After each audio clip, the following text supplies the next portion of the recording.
नमस्कार, आप देख रहे हैं बस्ती टाइम 24 न्यूज और मैं हूं आपके साथ ज्योति पांडे। हमारे चैनल पर हम आपको दिखाएंगे हर राज्य की महत्वपूर्ण और बड़ी खबरें। तो चलिए शुरुआत करते हैं कुछ खास खबरों से, लेकिन उससे पहले चैनल को सब्सक्राइब करना और खबरों को शेयर करना और लाइक करना। इस वक्त की बड़ी खबर बस्ती से। शासन से पास सड़क निर्माण की स्वीकृति पेपर को सांसद और विधायक ने किया पोस्ट। वायरल खबर की सच्चाई के लिए विधायक महेंद्र नाथ यादव ने आवास पर आयोजित की प्रेस वार्ता। सोशल मीडिया पर सड़क निर्माण स्वीकृति को लेकर विधायक महेंद्र नाथ यादव हो रहे थे ट्रोल। विधायक ने भारतीय जनता पार्टी पर साधा निशाना। समाजवादी पार्टी के कामों को बताते हैं अपना। कुछ लोगों का है गिरोह जिसकी वजह से उनके घर का जलता है चूल्हा। विधायक जी ने ली चुटकी। शासन में लंबित कार्यों की पैरवी करना जनप्रतिनिधियों का है काम। महेंद्र नाथ यादव। योगी सरकार के ऊर्जा मंत्री की सदर विधायक ने की सराहना। मंत्री जी स्वीकृत कामों को जनप्रतिनिधियों को कराते हैं अवगत। विधायक के खिलाफ ट्रोल करने वाले लोगों को सदर विधायक ने बताया चरण चुंबक। बिना नाम लिए विधायक ने लगाया आरोप। कुछ लोग लखनऊ में जाकर रुकवाते हैं बस्ती के प्रोजेक्ट को।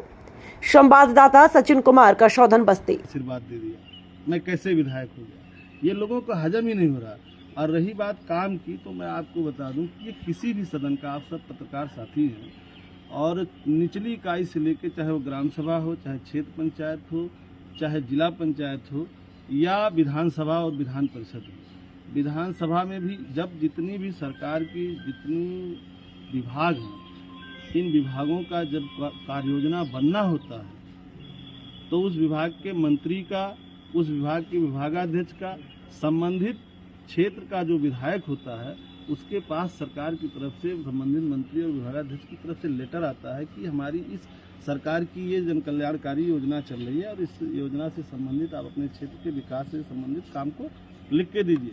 और सारे जनप्रतिनिधि, जो भी जिस क्षेत्र के जनप्रतिनिधि होते हैं, वो उन क्षेत्रों, वो उन कामों को लिख के देते हैं। बड़े पैमाने पे लोग लेटर लिखते हैं, बहुत काम लिखते हैं, लेकिन धन के उपलब्धता पे जहाँ जैसी होती है, जैसे हम लोग सैकड़ों काम लिखते हैं, फिर विभाग अपने विभाग के जो उनके कर्मचारी होते हैं, उनके हिसाब से जो उनके पास धन उपलब्ध रहता है, उनमें चेक कराता है कौन महत्वपूर्ण काम है और कितना धन है, उस हिसाब से वो स्वीकृति करते हैं और विकास कार्य होता है। ये एक सतत प्रक्रिया है हर सरकार में, और जो भी सरकार होती है उनके हिसाब से, अपने अपने हिसाब से, अपनी अपनी कार्यक्रमों के हिसाब से काम विकास का होता रहता है। बहुत सारे काम ऐसे होते हैं कि जो मान लिया जाए पहले से प्रस्ताव पड़ा हुआ है, डीपीआर पड़ा हुआ है, तो जो वर्तमान में जनप्रतिनिधि होता है, उसका दायित्व है, उसका कर्तव्य है कि वो उन कामों पे, या जो डीपीआर पड़े हुए हैं, जो शासन में लंबित हैं, आगड़न लंबित है, उसकी पैरवी करें।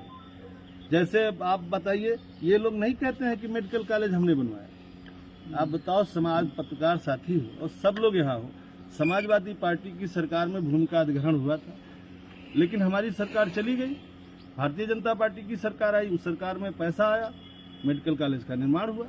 तो क्या ये लोग नहीं कहते कि मेडिकल कॉलेज हमने बनवाया? इंजीनियरिंग कॉलेज है, समाजवादी पार्टी की सरकार में शुरू हुआ। ऐसे तमाम काम हैं जिसको ये लोग अपना काम गिनाते हैं। रही बात हमने जो कहा, आप देखिए, ये लोग पढ़ते लिखते भी नहीं। मैं आज तक कभी भी किसी काम का श्रेय नहीं लेता हूँ, मैं सारा श्रेय अपने सम्मानित जनता को देता हूँ।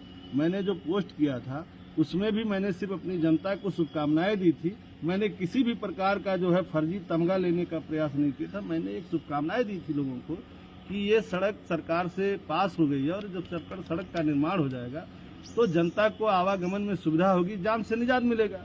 ये तो आम आदमी भी कर सकता है, सबको करना चाहिए। अगर कोई काम कहीं हो रहा है और उससे अगर जनता को लाभ मिल रहा है, तो इसको सबको कहना चाहिए। अब इसमें कहाँ हो गया? और मैं बताऊँ आपको कि अभी जैसे कल शाम को बिजली विभाग के एक्सीडेंट से लेकर के चीफ तक ये सब आए थे। हम लोगों ने जो इसके पहले मैंने कुछ काम लिखा था बिजली विभाग में, वो काम शहर की सड़क तमाम जगह का, जो शहर का था, जो है क्षमता वृद्धि का था, तार के जो है तमाम जगह पोल का था, तार का था, वो सब काम हमारे जो है अपनी योजनाओं में, जो बिजली विभाग की योजनाएँ चल रही हैं, उसमें मैं उस योजनाओं में जो बिजली विभाग की योजनाएँ चल रही हैं, उसमें मैं उसके अपर प्रमुख सचिव महेश कुमार गुप्ता जी से मिलकर मैंने दिया था। वो सब काम टेकअप हुए थे। कुछ काम अब रह गए थे जो अब जाकर के टेकअप हुए हैं। कल आकर के उन लोगों ने हमको सूचना भी दी कि ये प्रक्रिया है। माननीय मंत्री जी को मैं बधाई दूंगा, ऊर्जा मंत्री को, जो उन्होंने एक अच्छी पहल शुरू की है कि ले जाकर के जनप्रतिनिधि को ये भी बताते हैं कि आपका ये काम स्वीकृत हो गया है, और उसके साथ फोटो भी खिंचाते हैं। कल शाम को आकर के चीफ से लेकर के एक्सीएन और सब लोगों ने हमको सूचना भी दी, सूची भी दी कि कौन कौन से काम हमारे हुए। जैसे उसमें शहर के बहुत सारे मोहल्ले हैं, देहात के बहुत गांव हैं जिनका जो है क्षमता वृद्धि का है और तार का वो चेंज करना है। इसी तरीके से एक बार मैं प्रमुख महासचिव जी से मिला था। यही हमारे आवास विकास के एक हैं पंडित जी, जिनके ऊपर बिजली विभाग के लोगों ने बहुत सारा पैसा फर्जी रूप से उनका लाद दिया था उनके ऊपर। उनकी बिजली काट दी थी, महीनों से वो फालिज के मार दिया था। उनका आर्थिक स्थिति अच्छी नहीं थी और उनके पास महीनों से बिजली नहीं जा रही थी। मैं जनप्रतिनिधि हूँ, मेरा दायित्व है कि अगर इस तरीके के लोग आ रहे हैं तो मैं उनकी मदद करूँ जहाँ तक जा पाऊँ। मैं गया था, मैंने प्रमुख सचिव से मैंने बात की, वहाँ के जो है उनसे बात रखी, उनको मेरी बात समझ में आई और वो इसी बस्ती जनपद में जब आए समीक्षा बैठक लेने, तो आप लोग अगर पत्रकार साथियाँ रहे होंगे कमिश्नर की मीटिंग में, उन्होंने हमारे उस पत्र का हवाला देते हुए यहाँ के चीफ और एक्सीएन को, एससी को बुरी तरीके से डांटा और कहा कि इसका निस्तारण करिए। चीफ और एससी मिल करके कई बार हमसे मिले और हमने उस पर सुझाव दिया। उन लोगों के यहाँ जो है उनके समस्या का निस्तारण हुआ। तो हम जनप्रतिनिधि लोग हैं, हमारे पास सुबह से शाम तक आप देखिए लोग आ रहे हैं, इनकी समस्या है। हमको अस्पताल में किसको दवाई ठीक से नहीं मिल रही है, किसका इलाज होना है, किसको थाने पे न्याय नहीं मिल रहा है, किसको तहसील पे न्याय नहीं मिल रहा है, किसको डीएम के यहाँ न्याय नहीं मिल रहा है। हमारा यही काम है कि हम उनके लिए देर रात तक, जब तक हमारे जब क्षमता है, अगर कोई हमारे पास आता है तो हमको उसके लिए दौड़ना चाहिए। इसी क्रम में मैं जो है इसके लिए भी गया था, कई बार मैं गया था, 2-3 बार। अभी एक सड़क, हमारी 2 सड़कें और हैं। और मैं आपको पत्रकार साथी हैं, आपकी जानकारी में बता दूं कि हमारा रामपुर मेडिकल कॉलेज से लेकर बस्ती मुंडरवा मार्ग पे जाकर के जो मिलती है, मैं विधायक हूं, मैं क्षेत्र में घूमता हूं, जनता के कामों के लिए घूमता हूं, तो जनता मुझसे सवाल करेगी, जनता मुझसे कहेगी। मैं उन सभी बातों को लेकर के, अगर मेरा नैतिक कर्तव्य है कि मैं अधिकारियों से जाऊं और मिलूं, उनसे प्रयास करूं। भले कुछ काम हो, कुछ काम नहीं होगा, लेकिन जनता ने जो हमसे, जब जनता जो हमसे सवाल करे, जनता जो हमसे उम्मीद करे, हमें उस पर खरा उतरना चाहिए। अब मेरी वो सड़क जो सरकार का मानक है, उस मानक में 100% वो नंबर पाई हुई है। सरकार का एक मानक होता है कि जो चौड़ीकरण उच्चीकरण सड़क है, उस पे मेडिकल कॉलेज हो या हॉस्पिटल हो या डिग्री कॉलेज हो या पेट्रोल टंकी हो, ये सारे मानक को हमारी वो सड़क पूरा करती है। लेकिन अब किन्हीं कारणों से अभी पैसा अवमुक्त नहीं हो पा रहा है। मैं जितनी बार मिलता हूँ वो पुराना जो है डीपीआर शासन में पड़ा हुआ है। अब मैं क्या करूं कि वो पहले से आगरण पड़ा हुआ है, किसी के भी प्रस्ताव पे गया तो क्या मैं उस पर पैरवी न करूं? तो कहीं ना कहीं टोल करने के पीछे कारण क्या दिख रहा है?